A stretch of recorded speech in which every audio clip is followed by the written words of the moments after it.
At katropa, magkasunod na lindol, muli pong yumanig dyan sa Sarangani, Davao Occidental.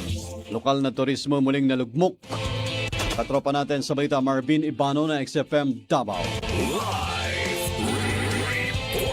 Muling niyanig ng dalawang malalakas na lindol ang bayan ng Sarangani, Davao Occidental na nagdulot ng panibagong dagok sa lokal na turismo na unti-unti pa lamang bumabangon. Unang tumama ang magnitude 7 na lindol dakong alas 12:13 ng tanghali kahapon. Dahil dito, agad na ipinag-utos ni Sarangani Municipal Mayor Adelan de Arce ang pagsuspende ng klase sa lahat ng antas at ng trabaho sa lahat ng tanggapan ng pamahalaan. Habang hindi pa naibabalik sa normal ang operasyon sa bayan, muling tumama ngayong alas 5:41 ng umaga ang magnitude 6.3 na lindol na ang episentro ay tumama sa Balut Island. Naramdaman din ang pagyanig sa mga karatig na bayan at lalawigan. Ayon sa Philippine Institute of Volcanology and Seismology o PHIVOLCS, ang dalawang lindol ay bahagi lamang ng serye ng mga aftershock kasunod ng magnitude 7.8 na lindol sa baybayin ng Sarangani at magnitude 6.5 na lindol sa baybayin naman ng Davao Occidental noong nakaraang Hunyo. Sa kabila ng magkakasunod na pagyanig, nagpasalamat ang pamahalaang lokal sa mga residente sa kanilang pananatiling kalmado at pagiging handa. Wala ring natalang nasawi o nasugatan sa insidente. Tiniyak naman ng Sarangani LGU na patuloy nitong babantayan ang sitwasyon at nakahandang maghatid ng agarang tulong at mga kinakailangang serbisyo sa mga maaapektuhang komunidad. Mula dito sa XFM 89.1 Davao City, katropa mo sa balita, Marvin Ibano, XFM News.